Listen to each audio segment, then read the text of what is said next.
zinafanyika jitihada kubwa sana. Hivi tunavyoongea mihimili mikubwa miwili ya dola yetu inaongozwa na wanawake, si ndio? Serikalini tunaye rais mwanamke kwa mara ya kwanza kabisa. Bungeni tunaye spika mwanamke, ndivyo sivyo? Kwa hivyo katika hizo ngazi za juu angalau huo uwepo ni jitihada, si ndio? Bungeni idadi ya wanawake imeendelea kuongezeka. Nadhani uchaguzi wa mwisho umefika kwenye 30 na kitu, karibia 39. Ni jitihada. Kwenye baraza la mawaziri wanaendelea kuongezwa na maeneo mengine mbalimbali.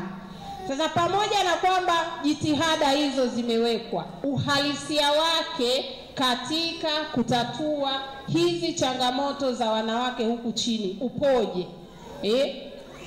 Na ni msingi sana tuendelee kuyawaza hayo. Nitatoa mifano miwili tu michache. Katika bunge hili ambalo tuna spika mwanamke na wabunge wengi sana, wengi kidogo, sio sana wanawake, hoja ya kuhakikisha kwamba taulo za kike zinapatikana bila malipo imeshindwa, imekosa mashiko.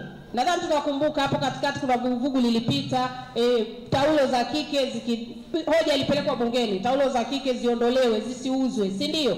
Baadaye wakasema ziuzwe lakini ziwekewe, ziondolewe kodi. Baadaye vyote vikashindikana. Kwa hiyo tulitarajia swala nyeti kama hilo, swala la hedhi sio swala la hiari kwamba leo nitaenda kesho sitaenda, sivyo?